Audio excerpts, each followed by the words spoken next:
I wonder if we could talk about stories and talk about excuses and how we can reframe them. Yeah. Now, the way to break free from excuses, and the best way that I've found, is to get really clear on two little words that can make a profound difference. It's understanding the distinction between can't and won't. Can't and won't. So many of us, again, I will raise my hand to this, have said something like this throughout the course of our lives.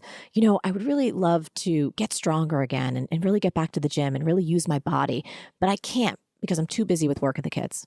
Or I would really love to take that design class. I think it could open up a whole new career, but I can't take it. It's too expensive. Can't afford it. Or, I would really love to start that new nonprofit project. I have all of these ideas for how to make a difference, but I can't get started because I don't know how. Have you ever said anything like that to yourself before? For sure. A version of that. I certainly have. But here's what's true.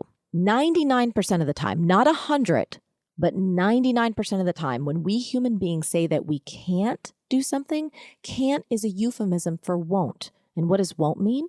Won't means that we don't really want to, that we don't want to work that hard. We don't want to make the sacrifice. We don't want to be inconvenienced. We don't want to take the risk, or we don't want to move around our other priorities in order to slot this thing in.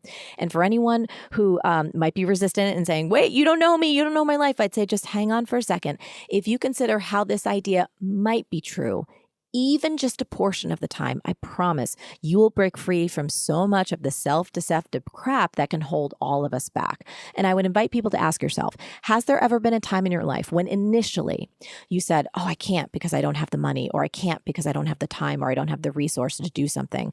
But then you came across an opportunity or a situation that was so important to you that you busted right through your excuses and you found that money, or you found that time, or you moved heaven and earth and you made something happen that initially seemed so far beyond your capabilities. Have you ever done that?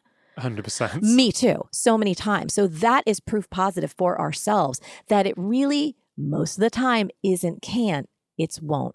And here's why the distinction and the use of language is so important.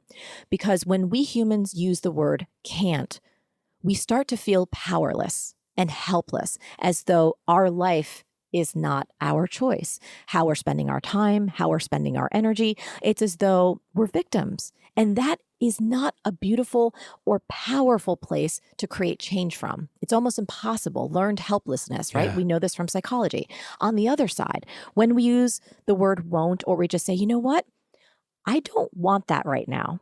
That's not my priority. I'm not willing to work that hard for this. I don't want this bad enough. When we just say that truth, even to ourselves, we feel empowered. We feel at choice. We feel like we have agency, that we're in charge of how we're spending our time, our energy, and our money. And from that place, all miracles are possible.